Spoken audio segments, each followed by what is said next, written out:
Welcome to GamerStation's Browser Games of the Week for the week of April 9th, and I'm your host, Steven Snakehuken Lindsay.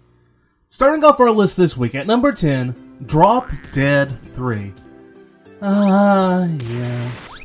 I remember the previous one in this series when I was young and fresh and a year ago. Now this is a simple sling type of game, but with a twist.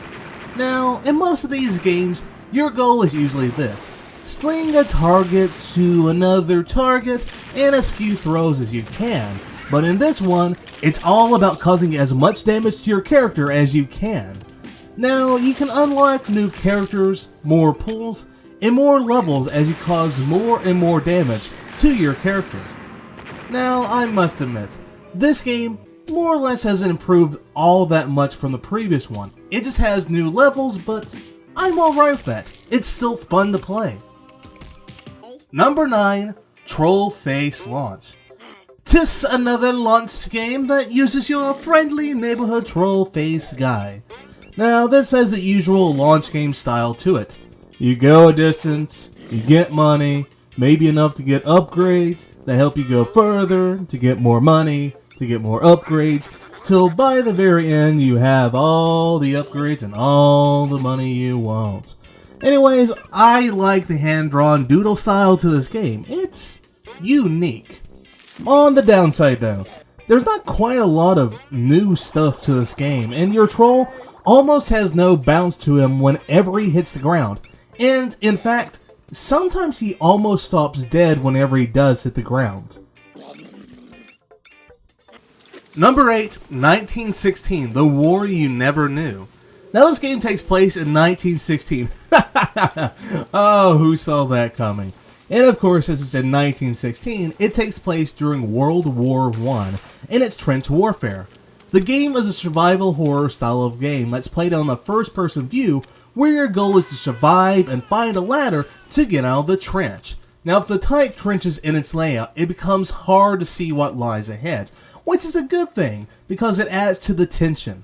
Now, what lies ahead are the most dangerous monsters, the humans. Dinosaurs. Yeah, dinosaurs. Which I assume represent the terror that those in the trenches faced. Maybe. But, in all fairness, the actual horror in the game is spotty. It really all depends on if the game works.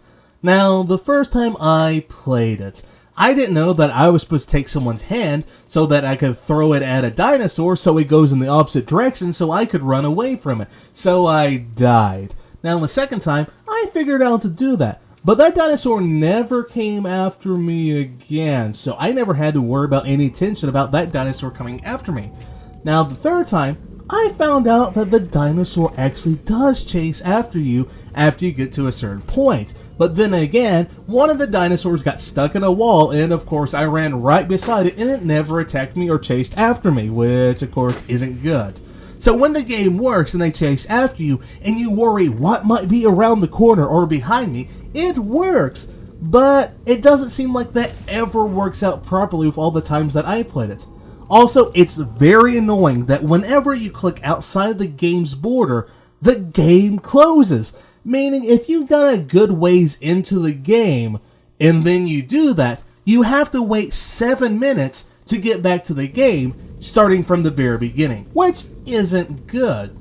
But the game is pretty, it's nice, and very atmospheric. And also, you can download the game if you feel like it, which of course, you don't have to worry about clicking outside the border then, but we're talking about the browser version. So, if those issues and glitches were just not in the game, then this game might be number 1 for this week. But with them, it's at number 8. Number 7, Orbital Onslaught. Now, you are a bounty hunter who's been hired to take down several criminals in the galaxy. Now, when the first time I played it was called the Gaia Galaxy.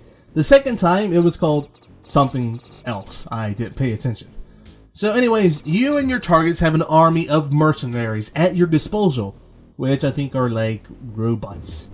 Anyways, this is a turn-based strategy game, but it really doesn't seem to come down to strategy. It's more of overpowering your enemy.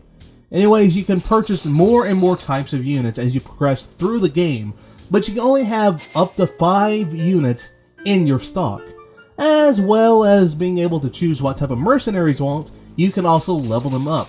Now, the downside to this game is you can't actually direct what targets your troops go after. So if there's a particular unit that you think your heavy unit should go after, you can't do anything about it. Number 6, Bela Kovacs in the Trail of Blood. Who doesn't love a good noir murder story? As you can expect from the game, this is going to be a point-and-click style of game. Now, like you might be able to guess that the fact that it's a noir murder story, you are a former detective with the Force, and now you must find the murder of your niece. Okay, the last part you probably can't figure out. So, shortly after starting the game, when everything starts coming together, the pieces, the evidence, who the murderer might be, it becomes apparent that maybe this isn't a usual murder, and maybe you're entering the X-Files. On the downside though, some of those items that you need to find can be extremely hard to see or notice or figure out, including other scenes that you need to go to in the area, which hold more items that you may have issues finding. So we're halfway through our list, and you know what that means. It's time for our classic browser game of the week. And our pick for this week is The Game series. So first there was The Game, then came Replaying the Game, then there shall be Reimagine the Game. Sometime. The gameplay in these games really aren't the best, or maybe that's actually the point of the game. That's up for you to decide. All you do most of the time is just walk off and die. The main point of the game revolves around the jokes, the puns, and whatnot. Really, just showing the videos for this isn't something that does it justice.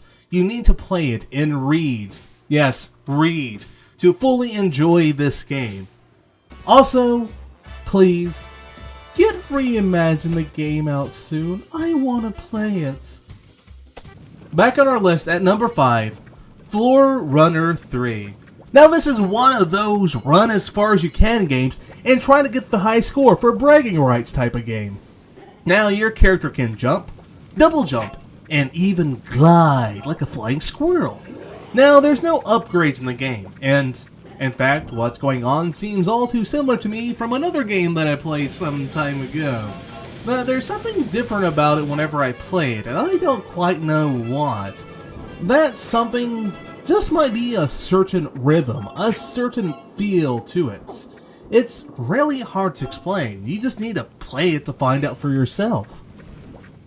Number 4, Hands of War 2. There's a civil war brewing between two factions, the Phoenix and the Guardians. One is for honor and one is for revenge. It says so on a sign. Now you control either a wizard, ranger, or warrior, who has the option for working for one of those sides, whichever one you prefer, honor or revenge. Now the game is a top-down action RPG like some of those classic games that I remember from my youth. Vaguely.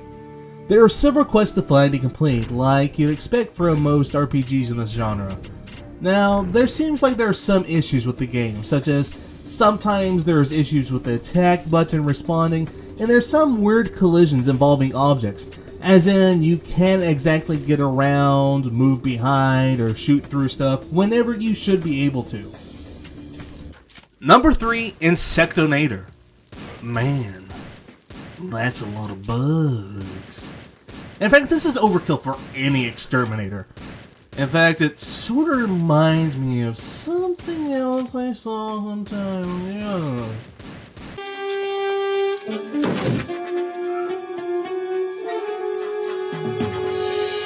My God, they're everywhere.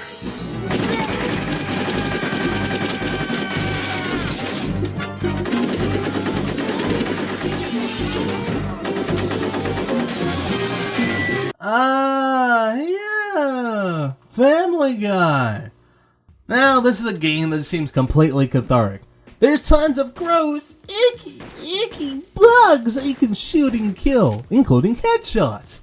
Also, I gotta admit, I enjoy a game that takes the castle from the Hellsing anime and puts it in a game.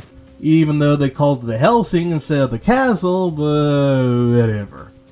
While playing this game though, you might feel like there's tons of bugs crawling all over you. Like I did. Number 2, Osada.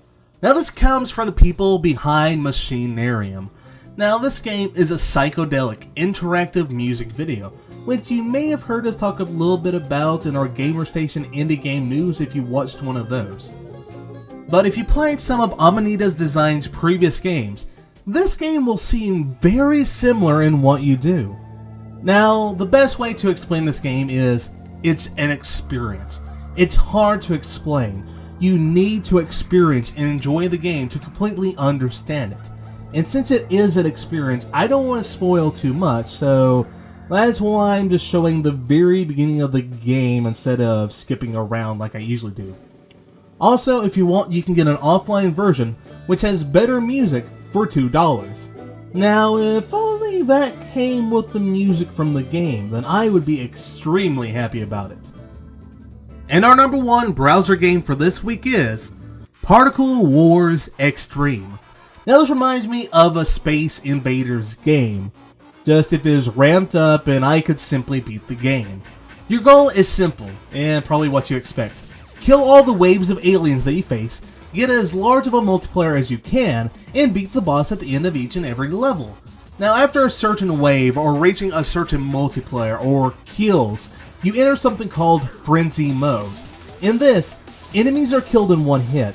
They don't fire at you, and collecting items that the enemies drop allow you to possibly get extra lives, which I really didn't need all that much, but maybe you will.